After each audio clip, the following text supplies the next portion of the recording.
Magnetic effect of current.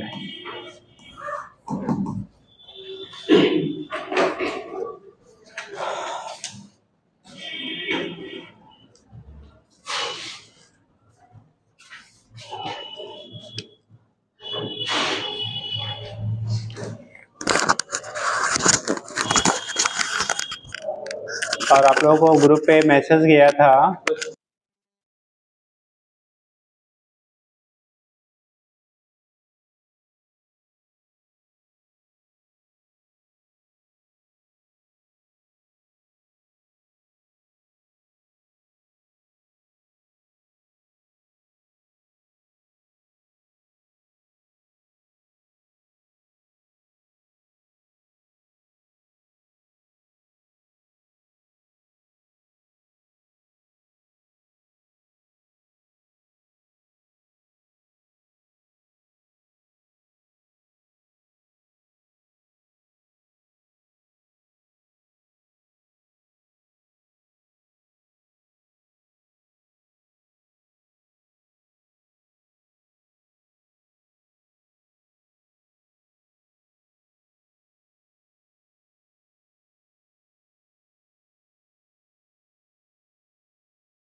लिया करिए, ठीक। हाँ बेटा, नहीं सबके लिए, रमाकांत की ही बात नहीं हो रही है, वो सबके लिए है। आप हो, वो हो, कोई भी XYZ हो, ठीक। एक मिनिमम जो क्राइटेरिया है वो कम से कम वो फुलफिल होना चाहिए। सरकार इतनी सुविधाएं दे रही हैं, ठीक है, तो उसका आपको वो होना चाहिए। और आप कभी भी रहेंगे क्लास में, अब पता लगता है कुछ लोगों को क्या, ऐसा नहीं यहाँ से क्लास ओवर होता है तो देखते हैं कुछ वाले लोग क्या गायब हो लेते हैं, घर पे जाके ऐसा नहीं जाते ही तुरंत पढ़ने बैठ जाते हैं। अगर आप क्लास में रहेंगे, जो भी टीचर आपको पढ़ाने आते हैं वो अच्छे टीचर हैं, ऐसा उसमें आप उंगली नहीं उठा सकते हो। बात अलग है आपने नहीं उस लेवल से पढ़ा, नहीं समझ पा रहे हो, आपकी कमी है, ठीक। तो थोड़ा समझाने के तरीके तो और सबके अलग अलग होते हैं, बट उसमें कहीं आपको किसी में योग्यता में कमी आपको नहीं मिलेगी, ठीक। तो आप ऐसा नहीं होता कि दो चार लोग देखते हैं हम क्लास छोड़ के जाते हैं तो फिर अपना बैग वैग उठाया चल दिया।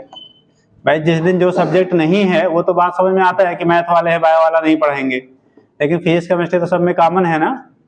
तो कम से कम आप अगर सुनेंगे और रेगुलर रहेंगे तो चीज़ें बहुत कुछ सीखने को मिलेगी, ठीक है। तो इसलिए जैसे जो आपके सब्जेक्ट नहीं है उसकी तो कोई बात ही नहीं है, लेकिन जो सब्जेक्ट हैं एटलीस्ट उसमें गोल ना हुआ करिए, ठीक। उसमें दोनों चीज़ें होती हैं, सिस्टम भी कहीं ना कहीं उससे अफेक्टेड होता है और आपका रिजल्ट तो अफेक्टेड होना ही होना है अगर आप, ठीक। तो इसलिए ऐसे गलती में यहाँ से जाके वहाँ वो क्या क्रिकेट खेलेंगे लोग, जाके आधा घंटा गप मारेंगे, अरे भाई 1 घंटा पढ़ लो ना, क्या नुकसान हो जाता है। अरे आप उंगली का आप भी वही कैटेगरी में हो यार, अब दूसरे उंगली खाली दिखाते हो, हाँ वही फील्ड में मारेंगे फिर, ठीक। चले देखें, बातें नहीं एक सुधारने के लिए, जिसको मारा गया तो वो सुधर गया या तो फिर परमानेंट गायब हो जाता है, ठीक है। बहुत सारे आज के अधिकारी बन गए हैं हाथों से मार खा के, जो नालायक बन रहे थे, ठीक। जो अच्छे हैं वो तो अच्छे रहते ही रहते हैं, ठीक है। तो इसलिए ठीक है बेटा, मैग्नेटिक इफेक्ट ऑफ क्या करंट होता क्या है, हम लोगों ने मैग्नेटिक फील्ड में पढ़ा था कि मैग्नेटिक फील्ड का डेवलपमेंट होता है ओनली ड्यू टू क्या मोशन इन चार्ज, यानी चार्ज अगर मोशन में है, चार्ज अगर मोशन में है, ठीक, तो उस केस में वो फील्ड मैग्नेटिक फील्ड डेवलप करेगा। अगर रेस्ट में होता था तो ओनली इलेक्ट्रिक फील्ड डेवलप करता था। जब चार्ज पार्टिकल बेटा रेस्ट में होता है तो इलेक्ट्रिक फील्ड डेवलप करता है, और जब मोशन में होगा तो इलेक्ट्रिक और मैग्नेटिक फील्ड दोनों फील्ड डेवलप करता है। तो यहाँ पे हम लोग मैग्नेटिक फील्ड की बात कर रहे हैं, तो मैग्नेटिक फील्ड का डेवलपमेंट होगा। ठीक, अब कंडीशन क्या होता है इस चैप्टर में हम लोग को उसी की स्टडी करनी है कि जब आपका कोई भी करंट फ्लो होने का मतलब क्या, फ्लो ऑफ चार्ज, यानी चार्ज क्या है, मोशन में है, इलेक्ट्रॉन मोशन में है, तो उस केस में अपने सराउंडिंग में कैसे फील्ड डेवलप करेगा, कौन कौन से फैक्टर्स होंगे जो फील्ड को अफेक्ट करेंगे, या किस डिफरेंट टाइप के जो हमारे क्या होंगे सोर्सेज होंगे, उससे कैसे फील्ड आपका डेवलप होगा, वायर है, कॉइल है, क्या है, वो सारी चीजें हम लोग इस यूनिट में बेटा पढ़ेंगे। ठीक, तो पहला हम लोग मैग्नेटिक फील्ड की जब बात करते हैं तो चैप्टर डालिए आपने मैग्नेटिक इफेक्ट ऑफ करंट, पहली हेडिंग करिएगा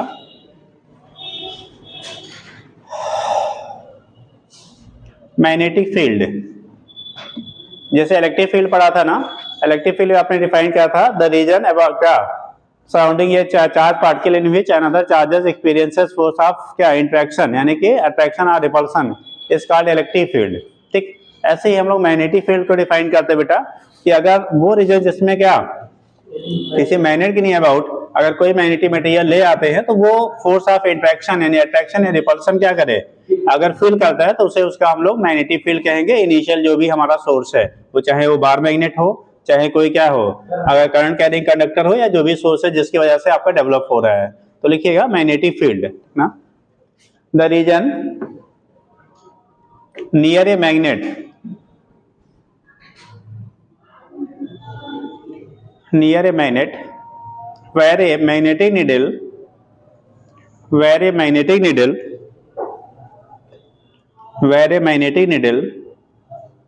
experiences a torque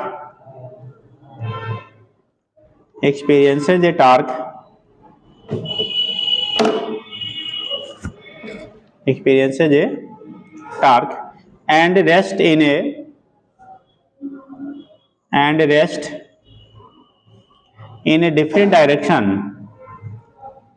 in a definite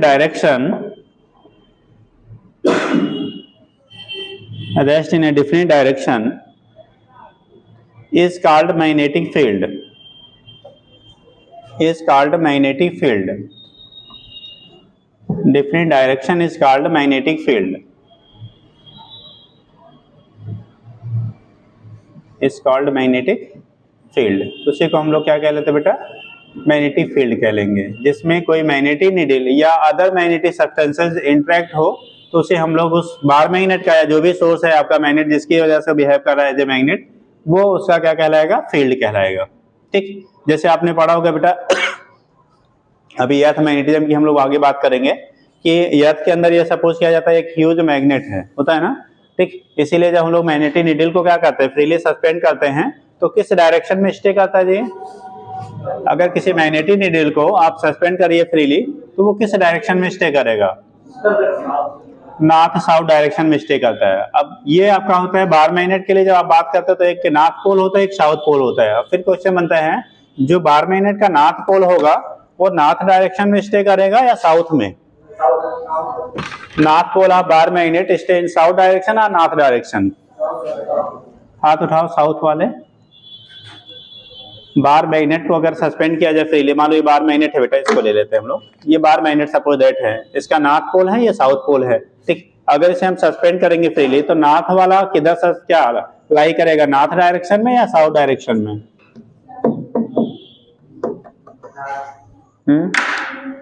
north वाला नॉर्थ में या साउथ में, फिलहाल उसे हम मैग्नेटिक नॉर्थ मैग्नेटिक साउथ कहेंगे। हाँ जी, अपोजिट रहेगा, मतलब हमने डायरेक्शन पूछा है, नॉर्थ वाला साउथ में या साउथ वाला क्या, किसमें, किस डायरेक्शन में आपका लाई करेगा।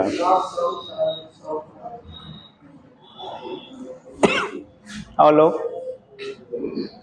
किस डायरेक्शन में स्टे करेगा बेटा, धरती का पोल नहीं बदलेगा, चुंबक का पोल बदलेगा। तो जी साहब, साउथ पोल में नॉर्थ पोल चुंबक का रहेगा, नहीं वो तो रहेगा, लेकिन हमने ज्योग्राफिकली पूछा है कि जो अगर ये नॉर्थ पोल है साहब, ये साउथ पोल है, अगर हमारा दक्षिण नहीं नहीं कुछ नहीं बताओ, खाली इतना बता दो इसका नॉर्थ पोल नॉर्थ में स्टे करेगा या साउथ में, नॉर्थ पोल उत्तर दिशा में, उत्तर में रहेगा, मतलब नॉर्थ में रहेगा, पोल नॉर्थ दिशा में रहेगा, दिशा नॉर्थ रहेगा लेकिन पोल अलग। नहीं इसका हम मैग्नेट के पोल की बात कर रहे हैं, नॉर्थ अच्छा नाथ में है। North pole north. अच्छा बैठिए और लोग याद रखेंगे फिलहाल, अभी आगे डिस्कस होगा बाद में फिर। तो लेकिन सुन लीजिए, जब हम लोग बेटा किसी भी किसको 12 मैग्नेट को सस्पेंड करते हैं तो उसका नॉर्थ पोल मैग्नेटिक नॉर्थ, थोड़ा ज्योग्राफिकल से आपको एंगल बनाता है फिलहाल, तो नॉर्थ में और साउथ पोल साउथ में क्या करता है, एग्जिस्ट करता है या लाई करता है। आप सोचोगे नॉर्थ वाला नॉर्थ में कैसे जाएगा, अरे भैया जो अर्थ मैग्नेट है ना उसका नॉर्थ पोल साउथ में पाया जाता है और साउथ पोल नॉर्थ में, तो अपोजिट पोल के बीच में अट्रैक्शन होता है। मतलब हमारा वाला नॉर्थ में ही रहेगा, साउथ वाला किधर रहेगा, साउथ में। अर्थ का जो है वो साउथ वाला नॉर्थ में है, नॉर्थ वाला साउथ में। तो अर्थ मैग्नेट जो है उसका क्या है, अपोजिट है। हम जो लोग सस्पेंड करेंगे तो वो नॉर्थ वाला नॉर्थ में, बट आपका जियोग्राफिकल नॉर्थ साउथ से थोड़ा सा क्या होता है, एंगल फॉर्म करेगा। अभी आगे जब पढ़ेंगे अर्थ मैग्नेटिज्म तब बताएंगे। तो लिखिएगा फिलहाल। अब इसको चेक करने के लिए कि करंट अगर किसी सर्किट में बेटा फ्लो हो रही है तो उसकी वजह से, क्योंकि हम लोगों ने कहा कि मैग्नेटिक फील्ड का डेवलपमेंट होता है due to charge in motion. अगर चार्ज पार्टिकल मोशन में है तो मैग्नेटिक फील्ड डेवलप करेगा, अगर चार्ज पार्टिकल रेस्ट में है तो मैग्नेटिक फील्ड का डेवलपमेंट नहीं करेगा। यानी कि जब चार्ज पार्टिकल मोशन में होता है तभी वो क्या करेगा, मैग्नेटिक फील्ड डेवलप करता है। उसका मैग्नेटिक फील्ड का डेवलपमेंट तभी होता है जब चार्ज पार्टिकल हमारा कैसा होता है, मोशन में होता है। तब इस केस में अब चार्ज पार्टिकल मोशन मतलब हमने करंट फ्लो कराया सर्किट में। जब करंट फ्लो कराएंगे तो उस कंडीशन बेटा वो उसमें सराउंडिंग में मैग्नेटिक फील्ड डेवलप करेगा या नहीं करेगा, उसको ऑब्जर्व करने के लिए ओस्टर ने एक एक्सपेरिमेंट दिया था। उसमें क्या किया कि एक मैग्नेटिक नीडल ले लिया, देखा है कि नहीं, कितने लोग मैग्नेटिक नीडल देखा बेटा, मैग्नेटिक नीडल कितने लोगों ने देखा, अरे वाह, तो यार तुम लोग 12th पास और मैग्नेटिक नीडल नहीं देखा, हाँ? और नंबर किसी का प्रैक्टिकल में 28 से कम नहीं होगा फिजिक्स में। कोई ऐसा है जिसका 28 से कम रहा हो फिजिक्स में? 30 वाले कितने हैं, हाथ उठाओ। ये 30 में 30 वाले मैग्नेटिक नीडल नहीं देखा भैया, बताओ क्या होगा यार, हाँ? ऐसा देख ले बेटा,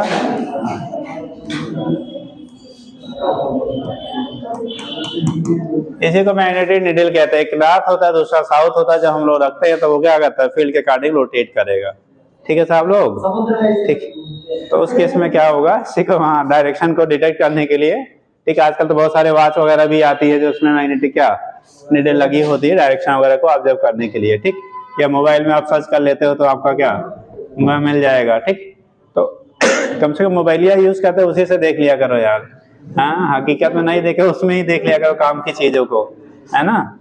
चलो देखो, तो जब हम लोग कोई मैग्नेटिक नीडल वगैरह रखेंगे, ठीक, तो क्या करेगा वो, अगर डिफ्लेक्ट हो रहा है इसका मतलब सराउंडिंग में फील्ड डेवलप करेगा, अगर डिफ्लेक्ट नहीं होगा तो फील्ड सराउंडिंग में डेवलप नहीं करेगा। तो उसके बेस पे हम लोग डिफ्लेक्शन को देख के ये डिसाइड करते हैं, दैट मीन्स क्या कि आपका वहां से सराउंडिंग में क्या करा, अगर करंट फ्लो कर रहा किसी सर्किट में तो मैग्नेटिक फील्ड क्या करेगा, वो डेवलप करेगा। ठीक, अब इसके लिए हम एक्सपेरिमेंट क्या किया, जब सर्किट में करंट नहीं फ्लो हो रहा था तो मैग्नेटिक नीडल को, इसे को ओस्टेड एक्सपेरिमेंट कहते हैं बेटा।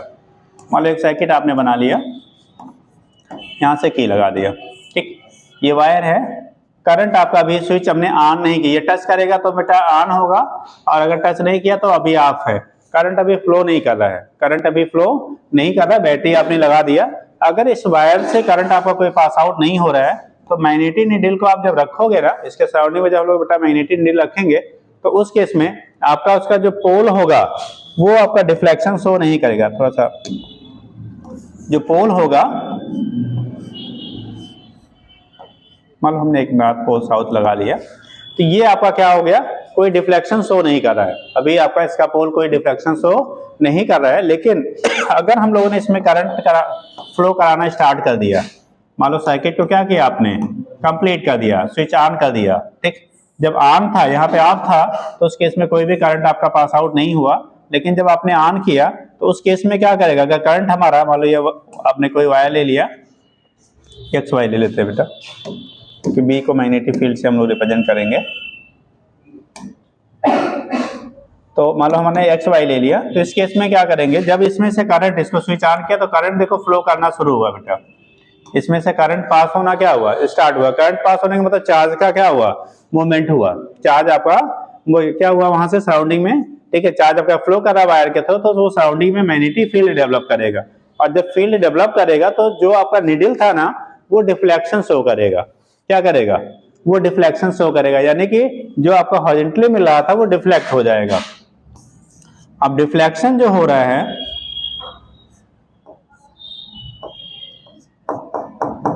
मान लो ये डिफ्लेक्शन शो किया, ठीक, तो इसका मतलब ये हो गया कि अब ये डिफ्लेक्शन जो शो कर रहा है, अगर क्या करंट की डायरेक्शन को हम लोग रिवर्स कर दे तो डिफ्लेक्शन की डायरेक्शन बदलेगी या वही रहेगी।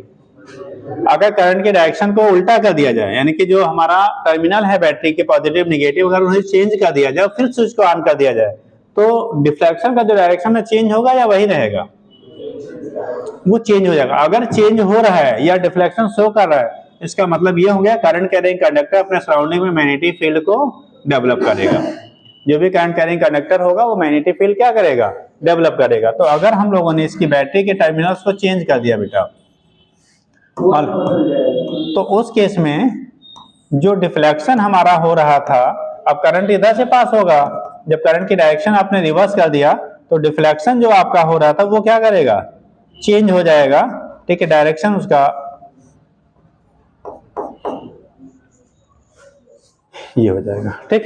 तो कंडीशन क्या हो रहा है, वहां से डिफ्लेक्शन आपका चेंज हो जाएगा, जो डायरेक्शन आपका है वो क्या करेगा, चेंज हो जाएगा। तो इसी के बेस पे इन्होंने ऑब्जर्व किया था कि कोई करंट कैरिंग जो कंडक्टर होता है वो अपनी सराउंडिंग में क्या करेगा, मैग्नेटिक फील्ड डेवलप करेगा, और जो मैग्नेटिक फील्ड आपका डेवलप हो रहा है वो इसी एक्सपेरिमेंट के बेस पे इन्होंने देखा था। तो लिख लीजिएगा पॉइंट करके ऐसे, Oersted experiment, OERSTED, Oersted experiment, Oersted experiment.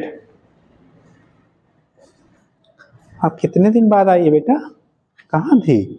Sir वो चोट लग गई थी ना, एक्सीडेंट में। कैसे चोट लग गई? यहीं से क्लास करके जा रहे थे तो ट्रॉली वाला था। चलो अच्छा, तो कंडीशन क्या है, उसी को नाम क्या देते हैं बेटा, ओर्स्टेड एक्सपेरिमेंट कहते हैं। तो लिख लीजिएगा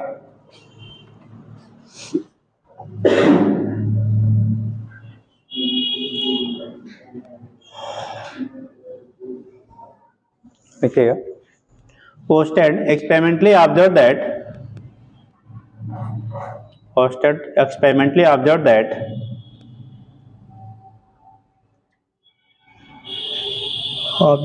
moving charges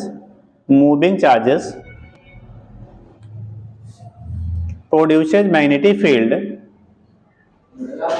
moving charges produces magnetic field in the surrounding space, produces magnetic field in the surrounding space,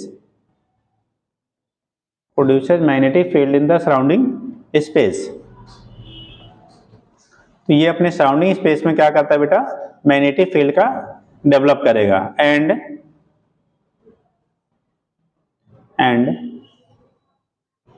if direction of motion of charge, या ऐसे कर लो, इफ डायरेक्शन ऑफ, लिख लो अच्छा, if direction of motion of charge वगैरह कर लो, electric current through conductor, motion of direction of charge bracket में कर लो, direction of motion of charge bracket कर लो, इलेक्ट्रिक करंट, इलेक्ट्रिक करंट बेटा changes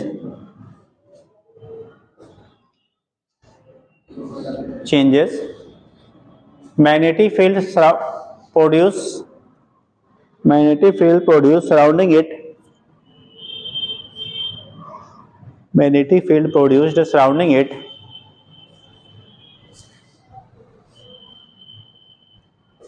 also changes its direction, it also changes its direction कह लो, या उसका जो पोलर होगा वो चेंज हो जाएगा। इट्स डायरेक्शन कर लीजिए, या ब्रैकेट कर लो पोल्स, मतलब जहां नॉर्थ रहेगा वो साउथ हो जाएगा, साउथ रहेगा तो नॉर्थ जैसे हो जाएगा, चेंज हो जाएगा इफेक्ट। ऐसे छोटा सा बना लीजिए आप भी, तो ज्यादा बेहतर रहेगा।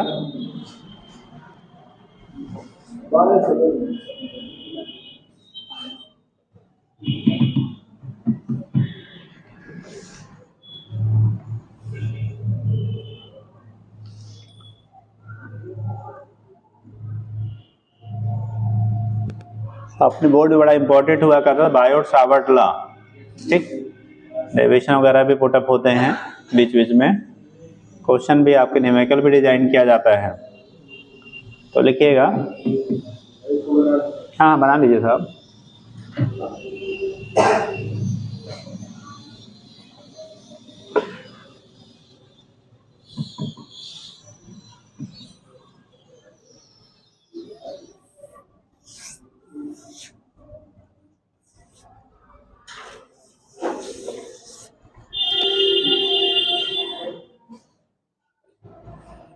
बिना बेटा साइन वाले कौन कौन हैं? हाँ बेटा,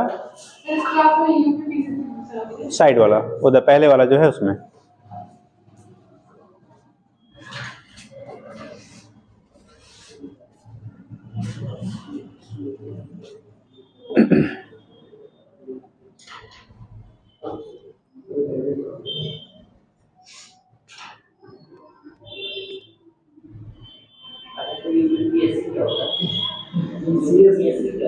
वही है Uttar Pradesh public service commission. जितने भी हमारे स्टेट की जो गवर्नमेंट जॉब्स हैं, नहीं पुलिस में तो उसका अलग आता है, ठीक है। वो पीएससी नहीं है, यूपी पीएससी है, Uttar Pradesh public service commission.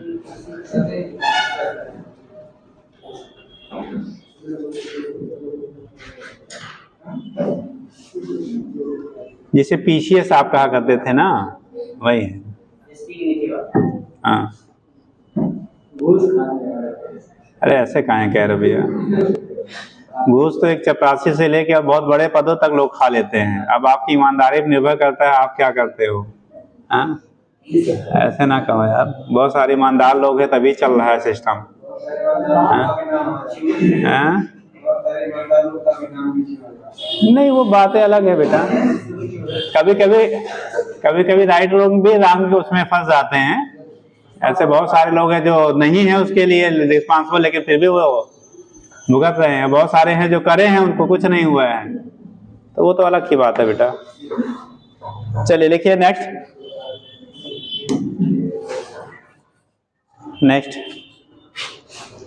Magnetic field due to a current carrying conductor. Magnetic field due to a current carrying conductor, due to a current carrying conductor, इसी को कहते हैं बेटा बायोट सावर्ट लॉ। लिख लीजिए आगे डैश करके, due to a current carrying conductor.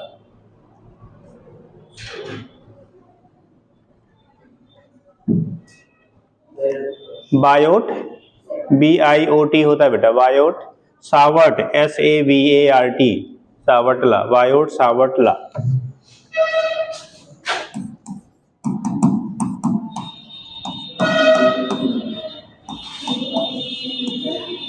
हो गया बेटा, बायोट सावर्ट लॉ, ठीक। देखो कंडीशन क्या होता है यहाँ पे, इन्होंने ऑस्टर एक्सपेरिमेंट में केवल इन्होंने ये बताया था बेटा अगर करंट फ्लो हो रहा है तो फील्ड डेवलप होगा। फील्ड कितना डेवलप होगा वो उसके बारे में, उसका डायरेक्शन क्या होगा, बहुत ज्यादा इन्होंने डिटेक्ट नहीं किया था। बट ये कहा था अगर हम करंट की डायरेक्शन चेंज करेंगे तो डायरेक्शन में चेंजेस आएंगे, लेकिन क्या होंगी बहुत ज्यादा वहां पे ऑब्जर्व नहीं किया था। बेसिकली उन्होंने ये डिटरमाइन कर दिया था कि अगर करंट कैरिंग कंडक्टर है, करंट फ्लो हो रही है तो सराउंडिंग में मैग्नेटिक फील्ड वो डेवलप करेगा, ठीक। बायोट सावर्ट ने अपने एक्सपेरिमेंट के बेस पे वो डिटरमाइन किया कि जो आपका करंट वहां से फ्लो हो रहा है उसकी वजह से जो फील्ड डेवलप होगा, जो भी फील्ड हमारा क्या होगा डेवलप होगा, उसका मैग्नीट्यूड क्या होगा, कितना होगा। फिर उसी के बेस पे उन्होंने डायरेक्शन को भी इंट्रोड्यूस किया थोड़ा। तो ये केस आपका होता है कि अगर कोई करंट कैरिंग कंडक्टर है बेटा, मान लो करंट कैरिंग कंडक्टर है, करंट इसमें से आई फ्लो हो रही है, एक स्मॉल सेगमेंट आपने DL लिया, इससे पॉइंट आपने P लिया, पॉइंट क्या लिया बेटा P लिया। अगर ये स्मॉल लेंथ हमने DL ले लिया, इनके एंगल जो फॉर्म कर रहा है current element I into DL को करंट एलिमेंट बोलते हैं बेटा, इंटू क्या पॉइंट जो अटैच कर रहे हैं, ठीक है, उनके बीच से अगर एंगल आपको थीटा हो, कितना हो बेटा, एंगल की वैल्यू आपकी थीटा है, तो पूछा क्या जाता है कि जो यहाँ पे मैग्नेटिक फील्ड डेवलप होगा, जो क्या होगा आपका मैग्नेटिक फील्ड आपका डेवलप होगा, ठीक, उस कंडीशन में वैल्यू किन किन फैक्टर्स पे डिपेंड करेगा। तो जो भी मैग्नेटिक फील्ड डेवलप होगा करंट एलिमेंट की वजह से बेटा, एक तो कंडीशन होगी डायरेक्टली प्रोपोर्शनल टू होगा क्या, electric current passing through it, यानी कि करंट जो आपका पास आउट होगा उसके डायरेक्टली प्रोपोर्शनल होगा। दूसरा कंडीशन, जो आपने लेंथ लिया है जिस सेगमेंट की वजह से हम लोग डिटरमाइन कर रहे हैं उसके डायरेक्टली क्या होगा, प्रोपोर्शन होगा। तीसरा, directly proportional to the sine of angle between the current element and line joining the क्या, पॉइंट को लाइन ज्वाइन करने वाला जो है करंट एलिमेंट, उनके बीच के एंगल के साइन के डायरेक्टली क्या होगा, प्रोपोर्शनल। उसी को हिंदी वालों ने ज्या या पढ़ा होगा, ज्या बोलते हैं कि को ज्या ज्या ज्या, ठीक, काश को ज्या बोलते हैं ना। चलिए ठीक। और दूसरा, जो डिस्टेंस है उसके स्क्वायर के इनवर्सली प्रोपोर्शन होता है। तो सारे को कंबाइन करेंगे तो आपको फील्ड के लिए रिलेशन मिलेगा और उसे को इंटीग्रेट करके टोटल हम लोग फील्ड निकालते हैं पूरे एलिमेंट की वजह से, पूरे क्या ग्रुप की वजह से जब निकाला जाएगा। तो पहले फिलहाल हम लोग करंट एलिमेंट की वजह से फाइंड करेंगे। तो यहाँ पे जो मैग्नेटिक फील्ड डेवलप हो रहा है बेटा, एक तो डीबी की जो वैल्यू होगी प्रोपोर्शनल टू करंट एलिमेंट यानी करंट जो पास आउट हो रहा है, दूसरा DB directly proportional to DL, इन दोनों को मिला के करंट एलिमेंट बोलते हैं बेटा, आई डीएल को, या आई या डेल्टा एल, आई इंटू डेल्टा एल जिस टाइम में आपने पढ़ा है, तो उसी को करंट एलिमेंट जब बोलते हैं तो पूरा बोला जाता है साथ में, ठीक। और dB directly proportional to sine theta, किसके, साइन थीटा के डायरेक्टली प्रोपोर्शन होगा, and dB inversely proportional to R square, जो डिस्टेंस आपके है उसके स्क्वायर के इनवर्सली प्रोपोर्शन होगा। कंबाइन कर लीजिएगा आपको, तो डीबी प्रोपोर्शनल टू आएगा I into D L into sine theta upon कितना, R square. I D L sine theta upon क्या होगा, आर स्क्वायर होगा। तो बी की वैल्यू जब यहाँ से इंटीग्रेट करिए, अभी डीबी इक्वल टू लिख लीजिए।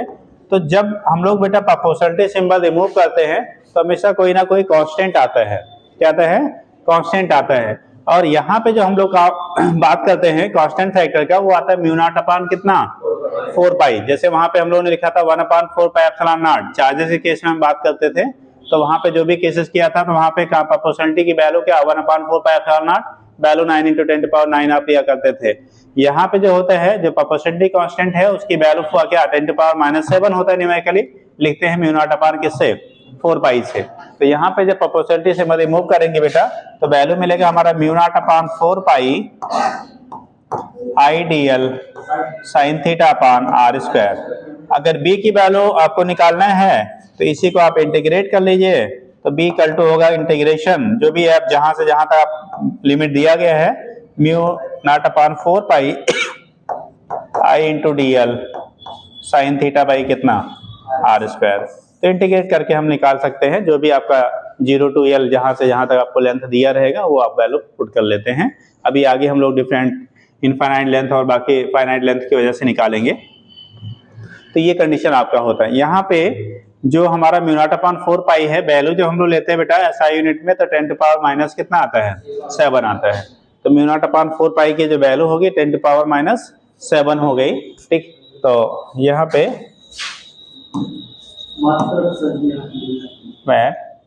Mu naught upon 4 pi value होता है 10⁻⁷। तो अगर म्यू नॉट का निकालेंगे तो म्यू नॉट का कितना हो जाएगा जी, 4 पाई, हाँ, तो यहाँ से हम लोग क्रॉस मल्टीप्लाई कर लेंगे। ऐसे म्यू नॉट अपान 4 पाई की यूनिट क्या होगी, मैग्नेटिक फील्ड की यूनिट क्या होती है पहले ये बता दो यार, टेस्ला ले लीजिए, या दूसरा वेबर पर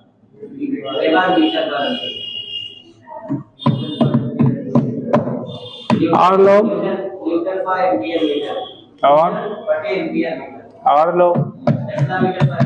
और लोग बहुत सारी यूनिट बनती है उसकी, ठीक। और बेटा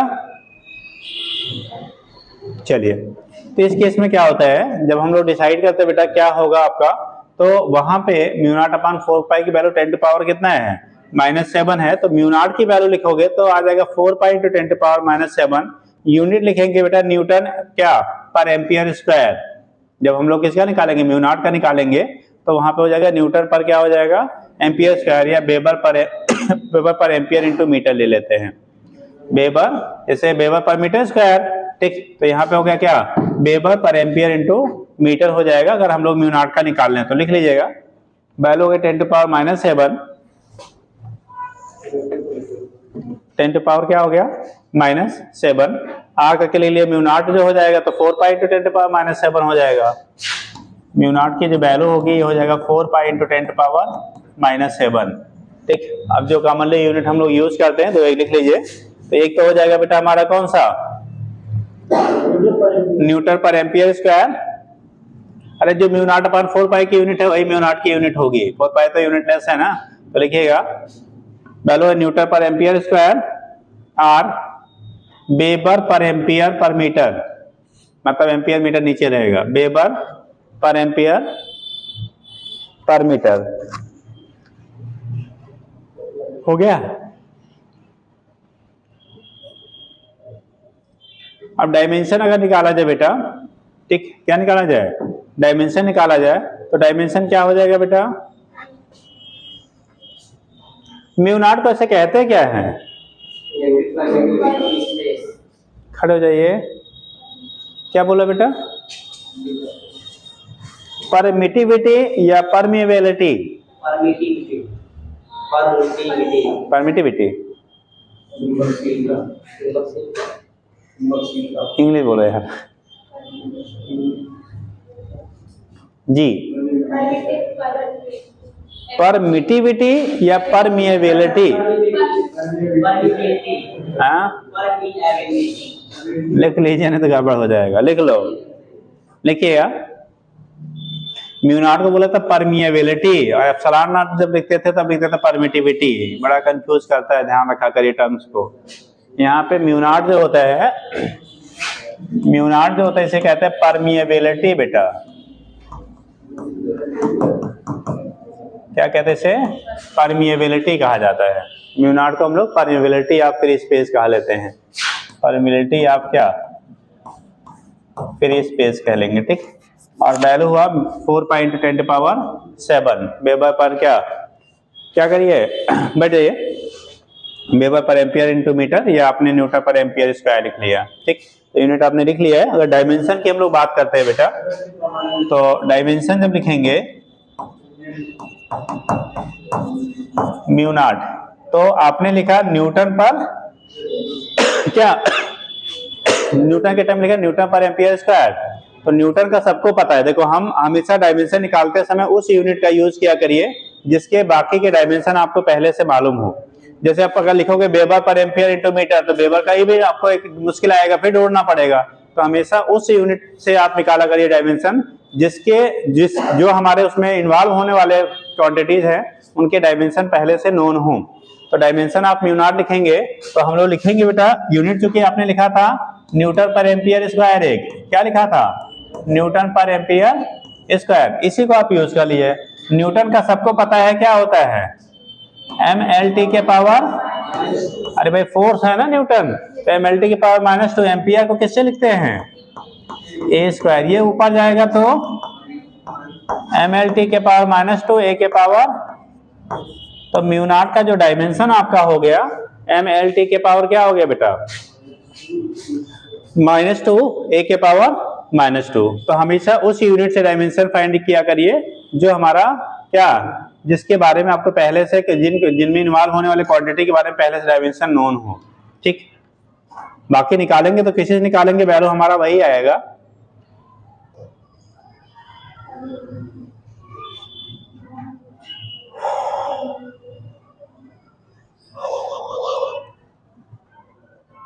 कुछ कहानी भी लिखानी पड़ेगी क्या इतने में, अरे अभी कंडीशन कर लीजिए तब क्वेश्चन करिए, हो गया।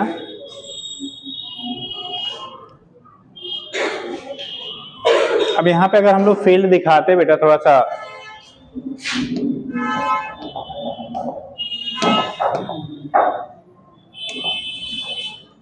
इस पॉइंट पे देखो, अगर इतने ही डिस्टेंस पे एक पॉइंट हम लोग यहाँ भी ले लें, ठीक, उतने डिस्टेंस पे यहाँ पे उतने एंगल पे अगर थीटा एंगल ये भी फॉर्म कर रहा है, पॉइंट मान लो P डैश है, डिस्टेंस आपकी R है, तो फील्ड का जो मैग्नीट्यूड होगा वो भी इक्वल डिस्टेंसेज है, इक्वल एंगल है, तो वैल्यू सेम सेम मिलेगा।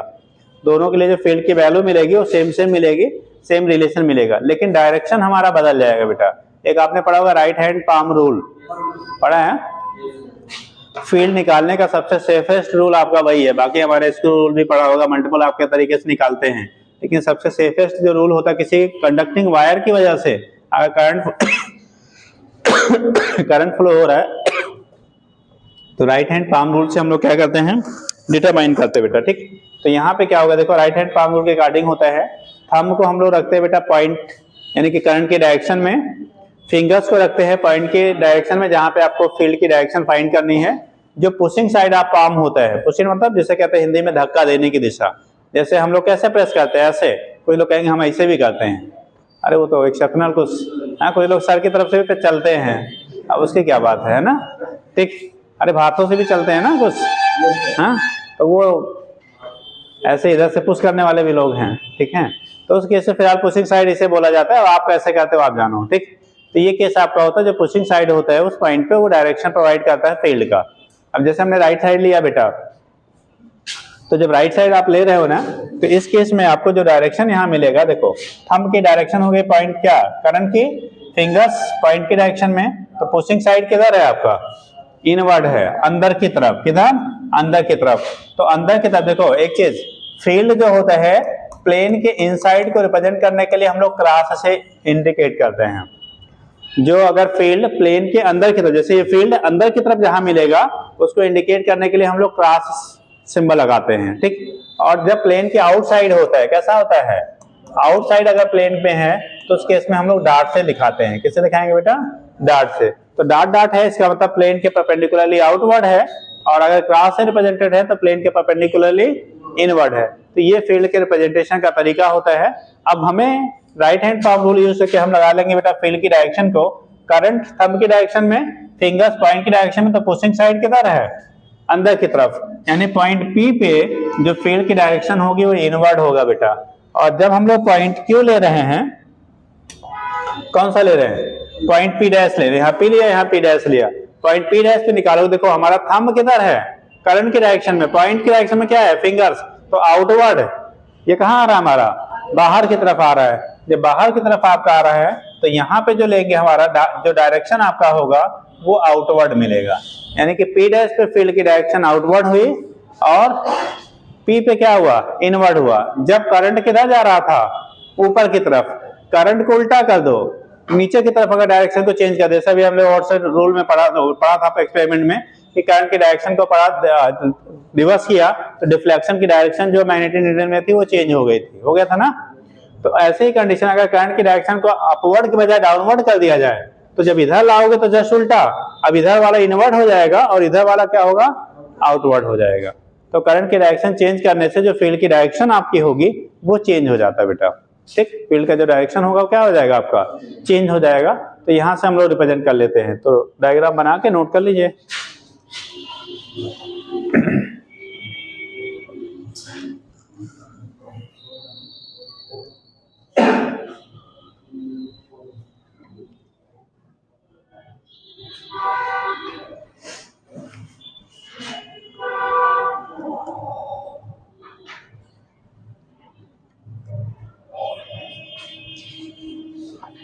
अभी आपको करेक्ट रिलेशन पूछा गया था पीछे एग्जाम में, म्यू नॉट एप्सिलॉन नॉट और सी में। आपने क्वेश्चन भी शायद पूछा था ऐसा, आया था, सेम आ गया था। ठीक, सी में म्यू नॉट और एप्सिलॉन नॉट में रिलेशन क्या होता है। ठीक, सी और epsilon not and mu naught में रिलेशन क्या होता है, वहाँ डायमेंशन पूछा था।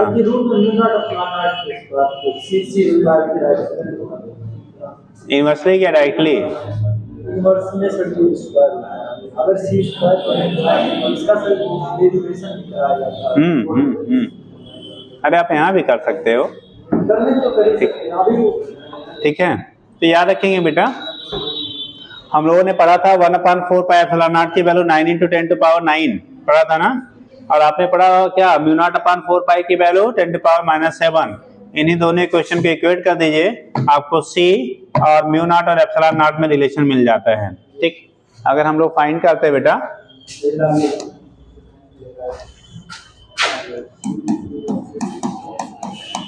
रिलेशन बिटवीन किसमें, सी का mu naught and epsilon not.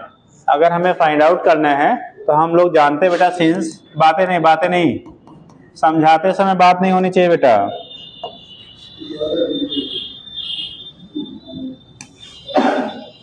तो ये वैल्यू आपकी आ रही है, कैसे हो जा रहा है, सी की वैल्यू हो गई यहां से 1/4 पाई एप्सिलॉन नॉट की वैल्यू था कितना, 9 × 10⁹, ठीक, 9 × 10⁹, ठीक है। और हम लोग ने पढ़ा म्यू नॉट अपान 4 पाई की वैल्यू 10⁻⁻ कितना है, 7 है, 10⁻⁻7 है। अब यहां करना क्या है हमको, अगर mu naught upon 4 pi upon 1/4 pi epsilon not को क्या करिए, इक्वल करिए, तो ये आएगा 10⁻⁻7 अपान 9 × 10⁻9 होगा बेटा, ठीक। देखो यहाँ से 4 पाई कट जाएगा, ये एप्सिलॉन नॉट ऊपर चला जाएगा, तो mu naught into epsilon naught equal to, इस 7 को हम नीचे ला रहे हैं बेटा, 1/9 × 10⁻, ये 7 नीचे आएगा, तो 9 और 7 कितना हो गया, 10⁻16 हो गया, ठीक। अब कंडीशन क्या होता है, चूंकि c की वैल्यू होती है 3 × 10⁻, कितना 8 होता है, तो इसी को हम लोग लिख सकते हैं 1/3 × 10⁸ का क्या होल स्क्वायर लिख सकते हैं ना। तो ये हो गया 1 क्या, यानी कि mu naught into epsilon naught equal to 1/c² हो गया। अरे भाई वो c की वैल्यू 3 × 10⁸ है ना, इसका तो 1/c का क्या हो गया, स्क्वायर हो गया। तो यहां से अगर c को आप निकालोगे तो 1/c इक्वल टू होगा under root mu naught into epsilon naught, या c को ऊपर करोगे तो नीचे आएगा under root mu naught into क्या, एप्सिलॉन नॉट। यानी कि जो वेलोसिटी ऑफ लाइट होता है बेटा वैक्यूम या एयर में, उसकी वैल्यू 1/रूट mu naught into epsilon naught के बराबर होता है। कितना होगा, 1/रूट mu naught into epsilon naught का क्या होगा, बराबर होगा। तो इसके बेस पे आप यहां से रिप्रेजेंट कर लेते हैं क्या होता है, कैसे होता है, ठीक हो गया।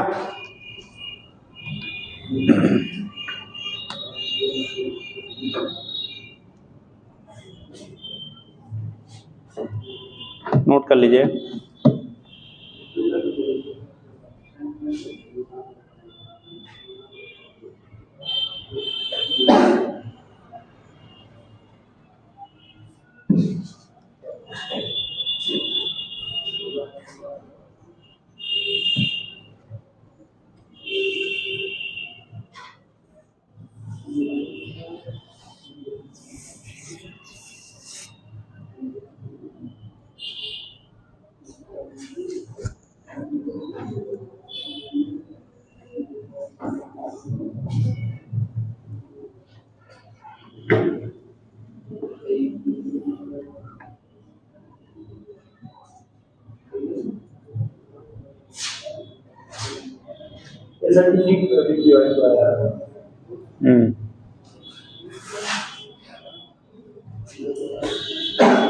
हो गया जी। तो ये केस आपका होता है, यहां से आप रिप्रेजेंट कर लेंगे, ठीक। तो जो वैल्यू आपकी आती है सी की वैल्यू 1/रूट mu naught into epsilon naught के बराबर होगा।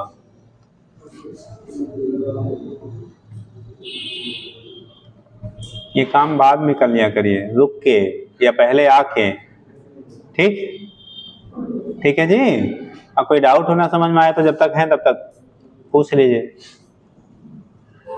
अब देखो जो डायरेक्शन हम लोग बेटा यहाँ से डिटरमाइन करते हैं, ठीक है, मैग्नेटिक फील्ड की जो डायरेक्शन होती है उसके लिए हम लोग एक बेसिकली आपको बोला राइट हैंड पाम रूल ले लीजिए, सबसे बेस्ट हम लोग यूज बेसिकली यही करेंगे इसी के बेस पे।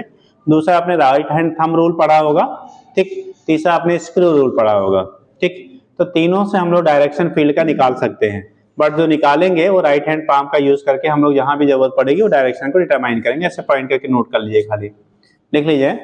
The direction of magnetic field, the direction of magnetic field due to current carrying conductor, due to current carrying conductor, कौन है बेटा, आ जाओ बेटा। Due to current carrying conductor किससे मिलना है, दे बेटा क्या देना है, ड्यू टू, उसी में लिख लो ऐसे बेटा, एरो लगा के पॉइंट बना के नोट कर लो। Due to current carrying conductor, is determined magnetic direction of magnetic field due to current carrying conductor is determined by following rules. नाम लिख लीजिए। अब कहिए राइट हैंड पाम को लिखा भी दे। ऐसे करना है, थंब को किसमें, करंट की डायरेक्शन में बेटा, फिंगर्स को पॉइंट की डायरेक्शन में, पुशिंग साइड ऑफ पाम क्या देगा, direction of the magnetic field. ठीक, तो नाम लिखिएगा। पहला right hand palm rule. Right hand palm और जगहों पे यूज होता है, ठीक, इसीलिए right hand palm rule number 1 बोलते हैं इसे। ठीक, right hand palm rule number 1 लिख ही लीजिए। ठीक, फोर्स वगैरह जब निकालेंगे तब भी जरूरत पड़ती है। ठीक, तो right hand palm rule number 1, हाँ रूल नंबर 1, रोल नंबर नहीं, रूल नंबर। हाँ अरे यार, राइट हैंड पाम रूल आगे नंबर 1, बस इतना ही लिखना है ना। और बनाना चाहेंगे तो हम लोग क्या, जैसे ये मान लो करंट आपका है, इस पॉइंट पर आपको फील्ड निकालना है, तो फिंगर्स को किधर, पॉइंट की डायरेक्शन में, थंब को किधर, करंट की डायरेक्शन में, पुशिंग साइड क्या देगा, डायरेक्शन लिख लीजिए। इसी पे हमें यूज करना है तो लिख लीजिए, 2 लाइन लिख लीजिए। इसको नहीं लिख लीजिए 2 लाइन बेटा, क्योंकि इसी के बार बार यूज करेंगे। देखिए, इफ वी स्ट्रेच मतलब this, if we stretch stretch the our right hand palm, stretch our right hand palm such that the thumb points in the direction of the current I, direction of the current I, and the fingers towards the point, at which direction of magnetic field, fingers towards the point at which direction of magnetic field,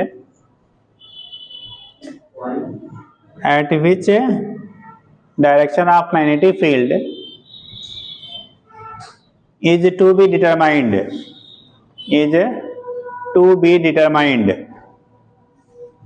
then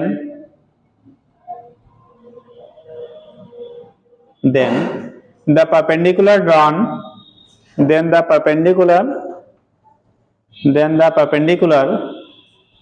from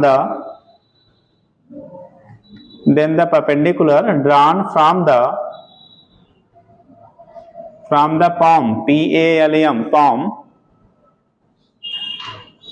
will give the direction of magnetic field,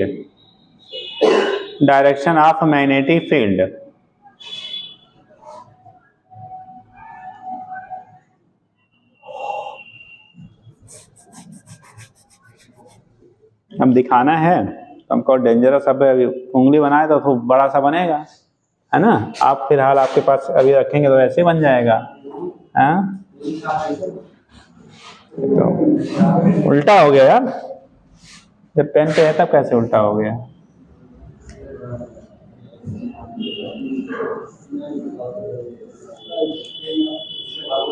sense ही नहीं कर रहा है, ऐसे ही बनाना पड़ेगा।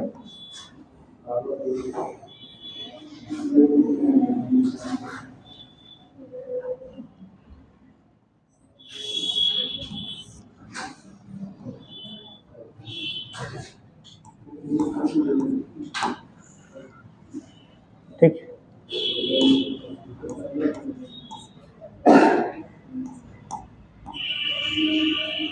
तो ये हो गया पॉइंट। अगर हम लोग ले रहे हैं बेटा कोई पॉइंट, मान लो ये है पॉइंट P है, करंट I आपकी फ्लो कर रही है, तो ये हो गया हमारा करंट की डायरेक्शन और ये हो गया पॉइंट की डायरेक्शन। तो जो आपको पुशिंग साइड होगा, मतलब अंदर, पुशिंग साइड हमारा किधर आ रहा है, अंदर की तरफ, तो ये यहाँ प्रोवाइड करेगा मैग्नेटिक फील्ड की डायरेक्शन को। और फिलहाल यहाँ फील्ड जो मिलेगा हमें वो किधर मिलेगा, इस पॉइंट पे जहाँ पे हम निकाल रहे हैं, रुक जाओ यहाँ ना दिखाओ, क्योंकि हमें इस पॉइंट पे दिखाना है।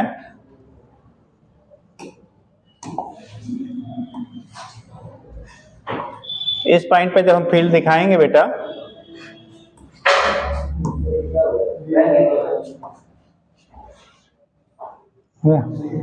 इस पॉइंट पे जब फील्ड आप दिखाओगे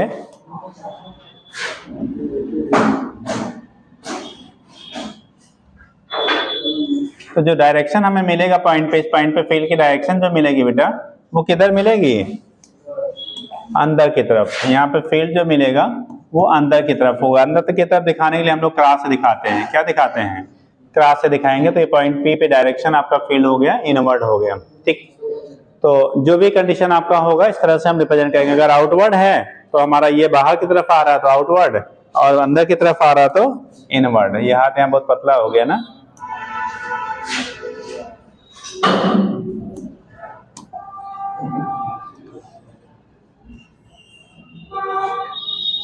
चलो ठीक है। तो ये कंडीशन आपका हो गया, इसी को राइट हैंड पाम रूल कह लेते हैं बेटा, पाम रूल फर्स्ट कह लेते हैं। तो जो पुशिंग साइड आपका होगा वो डायरेक्शन फील्ड का देगा, जिस डायरेक्शन में आपका आ रहा है वो डायरेक्शन आपका होगा, ठीक। तो पुशिंग साइड चूंकि पाम हमारा सेंटर पे यहाँ बन रहा है, तो अगर यहाँ से डायरेक्शन आप इंडिकेट करेंगे तो ये अंदर की तरफ होगा। क्या होगा, अंदर की तरफ आप डायरेक्शन यहाँ होगा, तो ये रिप्रेजेंटेशन आपका होता है, जिस पॉइंट पे निकालना वो बताएगा, ठीक है। नोट कर लिया। दूसरा खाली नाम लिख लीजिए, सेकंड केवल नाम लिख लीजिए। मोबाइल बंद रखा करिए साहब, इतने इंपॉर्टेंट कॉल नहीं आते हैं। नेक्स्ट लिखो, second point, right hand thumb rule. Right hand thumb rule, right hand thumb rule, ये क्या होता है ऐसा समझ लो। जैसे मान लो ये बेटा वायर है, करंट आपका फ्लो कर रहा है, करंट क्या हो रहा है, फ्लो कर रहा है। तो उस कंडीशन में जो थंब होता है हम लोग करंट के डायरेक्शन में यहाँ भी रखेंगे। अब इस तरह से देखो हम लोग कन्वर्ट करें इसको, जब क्या हो रहा है, हमारी फिंगर्स जिधर से अंदर होगा इनवर्ट जा रहा है, इधर से जैसे आ रहा है इधर अंदर जा रहा है, तो इधर की तरफ जो भी पॉइंट होंगे फील्ड अंदर की तरफ, और इधर की तरफ क्या हो रहा है, ओपन हो रहा है, तो इधर आउटवर्ड होगा। तो जिधर क्लोज हो रहा है उधर अंदर, जिधर ओपन होगा उधर बाहर। तो उस केस में इसी को हम लोग कह लेते हैं राइट हैंड कौन सा, थंब रूल कहते हैं। राइट हैंड क्या कह लेंगे बेटा, थंब रूल कह लेते हैं। तो राइट हैंड थंब रूल के अकॉर्डिंग थंब को रखेंगे किधर, करंट की डायरेक्शन में, थंब को वहां भी करंट की डायरेक्शन में, लेकिन वहां पे हम लोग फिंगर्स को ओपन रखे थे, यहाँ पे इस तरह से क्लोज करते। तो जिधर से मुट्ठी जिसे कहते हैं बंद हो रही है इधर इनवर्ड, जिधर से क्या हो रही है ओपन हो रही है उधर आउटवर्ड होगा। तो इधर वाले साइड में आउटवर्ड, इधर जितने पॉइंट होंगे वो सारे इनवर्ड होते हैं। तो इसी को नाम दिया जाता है कौन सा, राइट हैंड थंब रूल कहते हैं। और दूसरा आपने स्क्रू रूल पढ़ा होगा। स्क्रू रूल के अकॉर्डिंग क्या होता है कि अगर इसको ड्राइवर को हम लोग रोटेट करते हैं, अगर वो फील्ड की डायरेक्शन में जिधर करंट मूव कर रहा है उसकी डायरेक्शन में अगर आप मूव कर रहा है, तो उस केस में जिधर फिंगर्स हमारी अंदर जाएंगे वही चीज है, उस साइड वाला इनवर्ड, जिधर बाहर आएंगे उधर वाला क्या होगा, आउटवर्ड होगा। तो सिमिलर लगभग मिलता जुलता होता है दोनों, जो हमारा स्क्रू रूल है, ठीक, और जो क्या राइट हैंड थंब रूल है, ये दोनों लगभग सिमिलर मिलते हैं, ठीक। अब नेक्स्ट आप हेडिंग करेंगे, पॉइंट लिख लीजिए खाली, दूसरा लिख लीजिए नेक्स्ट। हाँ, सब की डायरेक्शन वहीं से मिल जाती है, इसीलिए सबसे सेफेस्ट होता है, कहीं घुमाने उमाने की जरूरत नहीं है, सीधा रखो मिल जाएगा, सबसे आसान तरीका है। तीसरा नाम लिख लीजिए, Maxwell right hand screw rule. तीसरा जो है जिसके हम निकालते हैं, नाम लिखना हो तो लिख लीजिए Maxwell right hand screw rule. अरे बताने के लिए तो कोई पूछे भैया कौन कौन रूल से निकाल सकते, इतना तो जानते रहो, फिलहाल निकालेंगे जिसकी जरूरत है ना। Maxwell's right handed screw rule.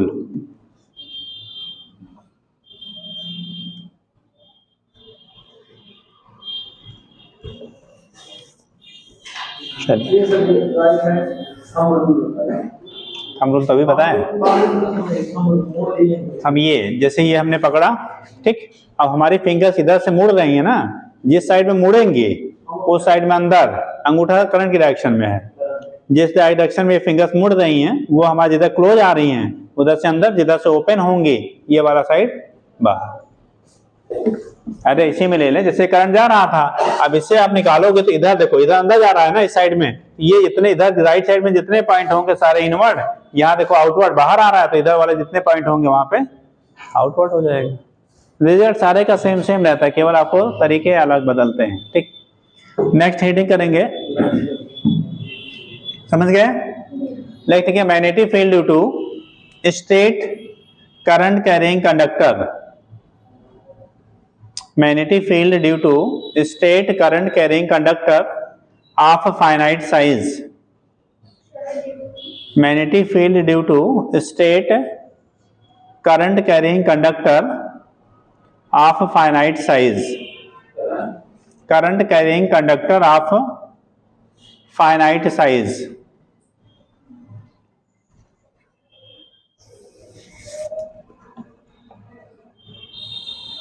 Finite size बेटा, state current carrying conductor of finite size, board में आपने इसका भी डेरिवेशन पढ़ा होगा। ठीक, बट यहाँ कोई रोल नहीं है तो हम लोग डेरिवेशन बहुत नहीं करेंगे। देखो, अगर कोई करंट कैरिंग कंडक्टर है फाइनाइट लेंथ का है बेटा, एक आप इनफाइनाइट लेते हो, एक फाइनाइट लेंथ का कोई करंट कैरिंग कंडक्टर है, इसमें से करंट आपका पास आउट हो रहा है। एक पॉइंट हमने लिया, मान लो यहाँ पे पॉइंट P है, अब इस पॉइंट की वजह से इसमें करंट फ्लो करने वाली आपकी I है। इस टर्मिनल से मान लो अपने एक्स वाई कोई आपने क्या कंडक्टर लिया, पी क्यू कुछ भी ले लिए, तो यहां से अगर हम लोग मैच कर रहे हैं बेटा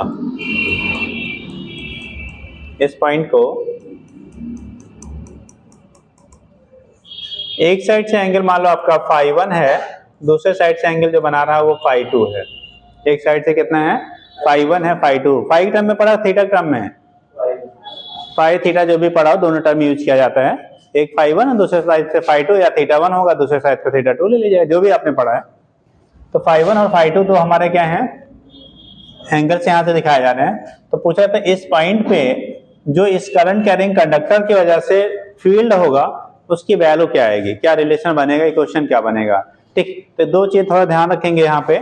एक होता है जब एंगल आपको पॉइंट से लिया जाता है, यानी कि पॉइंट जहां पे लिया है उसको टर्मिनल्स को मिलाने के बीच का जो लाइन होगा उनके बीच का जब एंगल आप लेंगे, तब उस कंडीशन में हम लोग का टर्म्स जो आएगा वो साइन के टर्म में आता है। और अगर जो हमारा कंडक्टर है यहां से मिलाने वाली लाइन आप लेंगे, इस टर्म में लेते हैं, बता दे रहे हैं, लिखना खाली यही वाला है। यहां से मान लो आपने लिया θ1 θ2, ये θ1 है और ये θ2 है, इस टर्मिनल से जब लेते हैं तो वहां पे हमारा कॉस आएगा। क्या आएगा, फार्मूले में कॉस, बाकी सब कुछ वैसे रहेगा, केवल जब ऊपर से लेंगे एंगल, मतलब करंट एलिमेंट से एंगल लेंगे तो आपका टर्म्स कॉस आएगा, और जब हम लोग पॉइंट से एंगल लेंगे तो उस केस में हम लोग क्या लेंगे, साइन लेंगे। करंट यहाँ से मान लो डिस्टेंस आपकी पी की जो है करंट एलिमेंट से, करंट कैरिंग कंडक्टर से, वो आर है आपका, यानी परपेंडिकुलर डिस्टेंस ओ से पी के बीच का जो है ये हमारा कितना है, आर है। एंगल जो बना रहा है φ1 φ2 है, ठीक है, ये हमारा नोन लेंथ का एक करंट एलिमेंट है। तो उस कंडीशन में पूछा जाता है जो मैग्नेटिक फील्ड इसके सराउंडिंग डेवलप होगा बेटा, उस पॉइंट पी पे जो मैग्नेटिक फील्ड डेवलप होगा, बी की जो वैल्यू होती है बी इक्वल टू, वहां पे आप ड्राइव किए थे, फिलहाल हम लोग यहाँ ड्राइव की रिक्वायरमेंट नहीं है तो फिर करने की जरूरत भी नहीं है। ड्राइव वहां पे जो वैल्यू आएगी μ0/4 पाई I/r, कितना लिखेंगे, जो पॉइंट पे बी की वैल्यू आएगी बेटा μ0 कितना 4 पाई I/r, I करंट फ्लो होने वाली, r जो है उसका क्या सेपरेशन है distance, into sin φ1 plus sin φ2। अगर हमने φ1 φ2 ये है, यहां से इसके टर्म मिलेंगे तो cos θ1 प्लस cos θ2 हो जाता है। ठीक है, तो उस केस में क्या होगा, sin φ1 प्लस sin φ2, ये हमारा कर्व जो मैग्नेटिक फील्ड डेवलप होगा उसकी डायरेक्शन होगी। अगर मैग्नेटिक फील्ड कंडक्टर के राइट साइड में है और करंट अपवर्ड डायरेक्शन में जा रहा है तो यहाँ फील्ड की जो डायरेक्शन मिलेगी वो कैसा, इनवर्ड। अगर पॉइंट हम लोग लेफ्ट में लेंगे तो वहां पे फील्ड का जो डायरेक्शन मिलेगा वो आउटवर्ड मिलेगा। क्या मिलेगा, वो आउटवर्ड मिलेगा। तो अगर हम लोग यहाँ पे लेफ्ट साइड में ले रहे हैं और करंट अपवर्ड जा रहा है तो आउटवर्ड फील्ड, राइट साइड में पॉइंट कंसीडर करेंगे तो वहां पे इनवर्ड फील्ड होता है। ठीक है, हाँ क्या चीज, प्लेन की इनवर्ड है वो, एक्स वाई में कोई बातें नहीं हो रही है। जैसे करंट, अगर ये प्लेन, वैसे हमने कंडक्टर को ऐसे रखा, ठीक, करंट ऊपर की तरफ अगर फ्लो कर रहा है तो इसके जितने भी राइट साइड में पॉइंट आप लेंगे उस केस में सारे राइट साइड के पॉइंट पे जो फील्ड का डायरेक्शन होगा वो इस प्लेन के अंदर की तरफ होगा, और लेफ्ट साइड में जो लेंगे वहां प्लेन के आउटवर्ड होगा। वो एक्स वाई नहीं बोल रहे हैं, उस प्लेन में बात हो रही है जिसमें कंडक्टर को रखा गया है। कंडक्टर जिस प्लेन में है उसके प्लेन में अगर करंट ऊपर की तरफ है और राइटवर्ड आप पॉइंट कंसीडर कर रहे हो तो फील्ड उस प्लेन के अंदर की तरफ, अगर लेफ्ट साइड ले रहे हैं तो प्लेन के बाहर की तरफ, उस टर्म में एक्स वाई की बात नहीं हो रही। अब प्लेन अगर एक्स वाई में लिया गया है, एक्स वाई प्लेन आपने बनाया है, तो उसके उस एक्स वाई प्लेन के अंदर की तरफ राइटवर्ड और वाई क्या बाहर की तरफ लेफ्टवर्ड नहीं मिलेगी। ठीक, अरे जैसे यही ले लीजिए, बोर्ड एज ए प्लेन है तो उस केस में अगर उस प्लेन में आपने क्या कंडक्टर को रखा तो उसके राइट वाइट जितने भी पॉइंट होंगे, अगर करंट ऊपर की तरफ जा रहा तो वहां पर अंदर की तरफ, और लेफ्ट साइड जितने पॉइंट होंगे बाहर की तरफ हो गया। हो गया, तो लिख लीजिएगा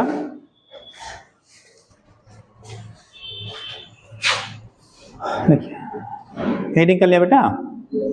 देखिए इफ ए, एक दो लाइन लिख लीजिए फिर डायरेक्ट लिख लेंगे। If A point P is, if a point P is taken at distance r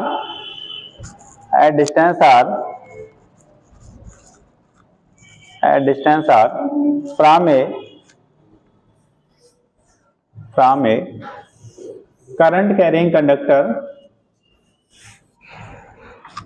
XY, current carrying conductor XY as shown in figure, as shown in figure, हमने डायग्राम जो बनाया है बेटा, then magnetic field at point P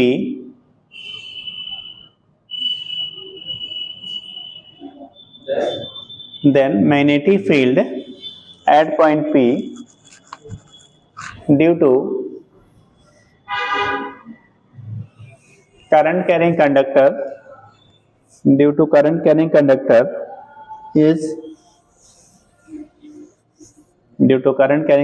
is given by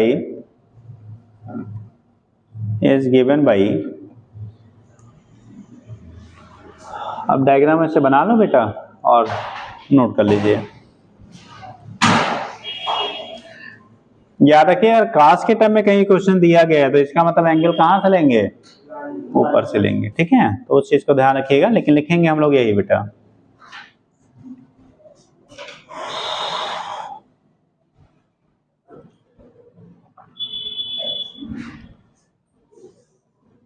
यहाँ जो B मिलेगा वो perpendicular to the plane of paper मिलेगा, डायरेक्शन होगा perpendicular to the plane of paper. अगर राइटवर्ड लिया है, डायरेक्शन की अगर बात करेंगे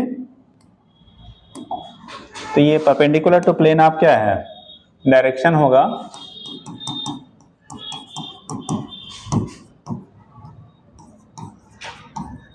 परपेंडिकुलर टू प्लेन ऑफ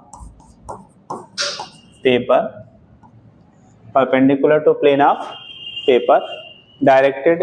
अब यहाँ पे ये इस पॉइंट पे, ठीक है, डायरेक्टेड किधर है, इनवर्ड।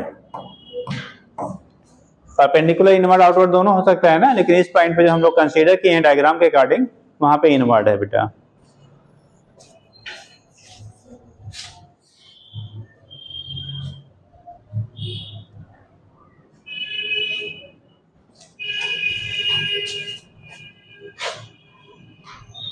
हो गया।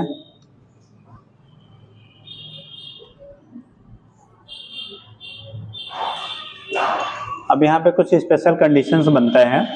अगर जो कंडक्टर लिया है वो इनफाइनाइट लेंथ का हो बेटा, ठीक, कैसा हो, इनफाइनाइट लेंथ का हो, और जो पॉइंट आपने लिया है, ठीक, वो कहाँ पे हो, एट द सेंटर, यानी कि कहाँ पे, इन front of the centre of the conductor, यानी कि θ1 अगर मिड पॉइंट के क्लोज होगा, वैसे हम मिड पॉइंट के क्लोज लेते, close to the mid point, तो उस केस में φ1 और φ2 दोनों की वैल्यू 90 हो जाती है, और φ1 φ2 90 होगा तो sin 90 प्लस sin 90 1 प्लस 1 2, तो वही फार्मूला देता μ0/4/2I/r। तो अगर आगे पॉइंट बना के लिख लीजिएगा ऐसे, स्पेशल केसेस कर लीजिए, ये नोट कर लिया ना। स्पेशल केसेस कर लो बेटा। पहला, for a conductor of infinite length, अरे पॉइंट तो पता होना चाहिए कहाँ है यार। For a conductor of infinite length and point P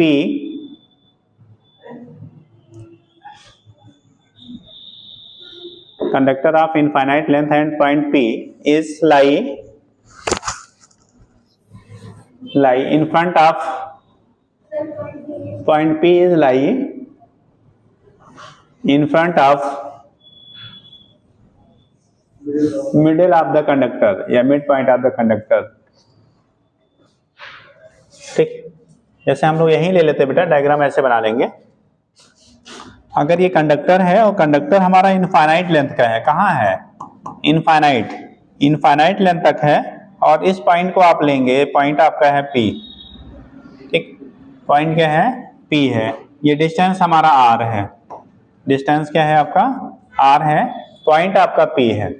P point और डिस्टेंस हमारा क्या है? R डिस्टेंस पे एक पॉइंट आप ले रहे हो, तो इसके जो पैरेलल ही हम बनाएंगे। ठीक, अगर इस पॉइंट पे अगर आप R डिस्टेंस पे लिया और इनफाइनाइट लेंथ का है करंट एलिमेंट, तो यहां से मिलाने के लिए हमें इनफाइनाइट जाना पड़ेगा ना। और कोई भी चीज अगर इनफाइनाइट पे मीट कर रहा है या वहां से आ रहा है, तो वो एक दूसरे के क्या कंसीडर किया जाता है? पैरेलल माना जाता है। ये पैरेलल होना चाहिए बेटा, थोड़ा बहुत टेढ़ा मेढ़ा हो जा रहा बनाने में। तो ये क्या होगा? लाइन कहीं इनफाइनाइट पे जाके मीट करेगी एक दूसरे, कहाँ पे?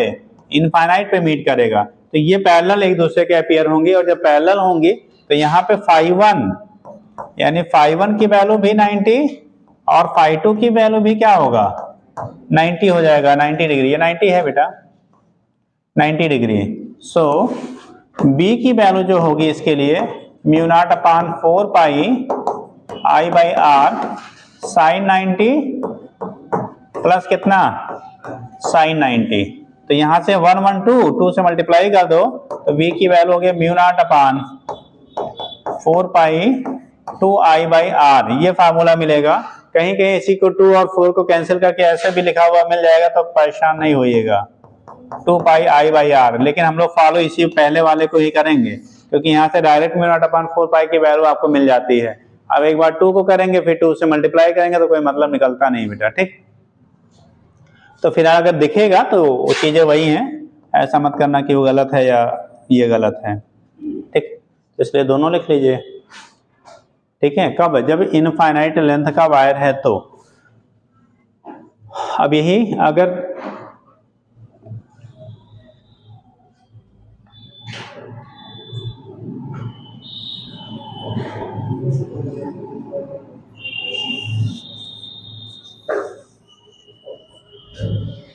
हो गया, आगे लिखिएगा।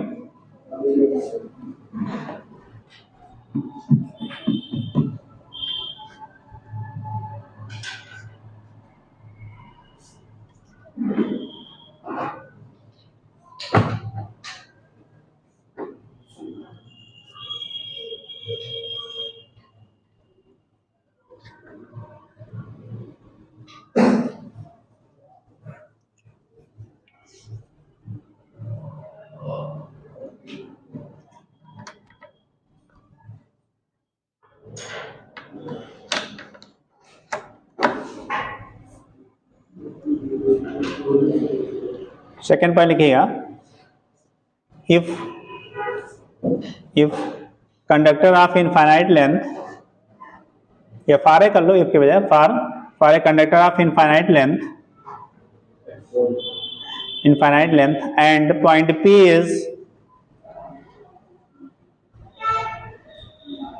P is near one end, in front आप कर लो, point P is in front of one end of the conductor, one end of the conductor.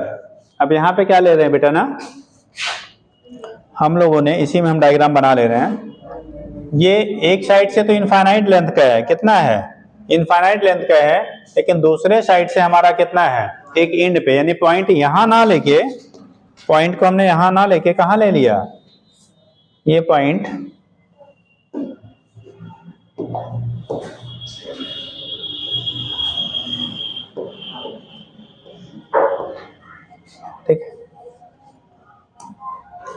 इस पॉइंट को हम लोगों ने एक एंड पे ले लिया बेटा, तो यहाँ वाला जो φ1 है ये तो 90 डिग्री मिलेगा, लेकिन इधर से जो φ2 हो गया, ये पॉइंट P हो गया, ये O हो गया, तो पॉइंट P जो ये वाला एंगल मिलेगा φ2 जो मिलेगा वो कितना मिलेगा 0। तो φ1 तो 90 मिलेगा, लेकिन φ2 ऊपर वाले साइड से क्या मिल गया 0। तो इसी क्वेश्चन में रखेंगे।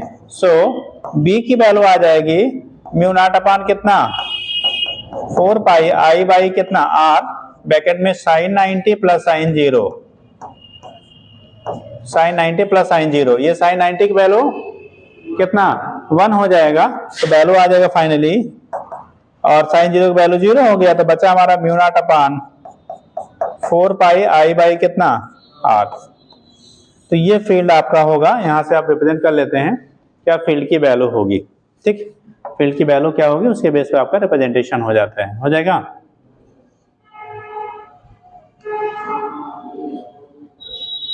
एक लो बेटा देख लो सर आया तो नहीं है, आए तो भी कंटिन्यू रखे हैं, जब आएंगे ना कहते हैं सर को तो बोल देंगे आ जाएंगे, तो हम छोड़ देंगे उसी समय, जब तक नहीं पहुंच रहे तब तक हम पढ़ाते रहते हैं। स्कूल की छुट्टियां थोड़ी जल्दी हो जाती है ना आज की डेट में।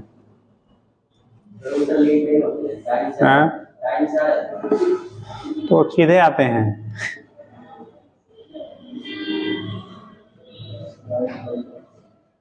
जब स्कूल 3:30 बजे छूटता था तो कभी कभी जो है बीच में जाम लग जाता था, तो आ गए हैं। अच्छा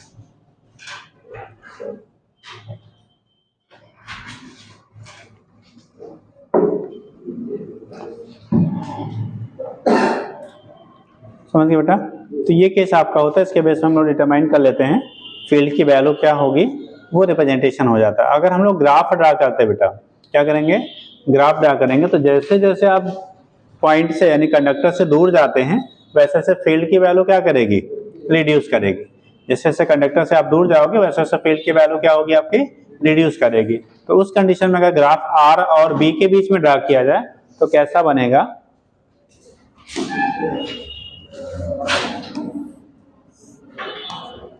magnetic field V and distance जो आपका है R, मैग्नेटिक फील्ड B और R के बीच में अगर हम लोग क्या करते हैं ग्राफ ड्रा करते हैं बेटा, तो जैसे जैसे कहाँ से कंडक्टर से दूर जाओगे इनवर्सली प्रोपोर्शनल है, तो वैल्यू क्या करेगा आपका घटता जाएगा। तो उस केस में जो वैल्यू आपकी होगी ठीक है वो डिक्रीज करती जाएगी, जैसे जैसे हम लोग कंडक्टर से क्या करेंगे आगे जाएंगे वैसे वैसे फील्ड की वैल्यू घटती है। तो आगे जाने पे फील्ड की वैल्यू क्या करेगी आपकी डिक्रीज करती जाती है। तो वहीं दिखा लेना बेटा।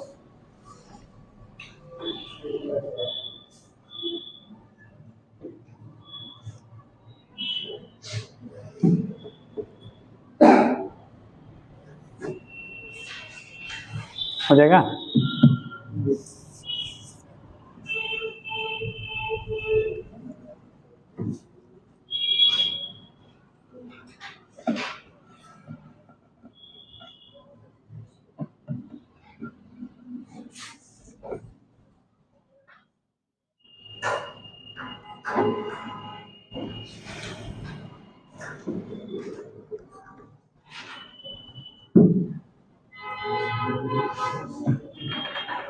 ठीक है बन गया। चलिए तब सर आ गए हैं, अब कर लीजिए फिर करते हैं अटेंडेंस।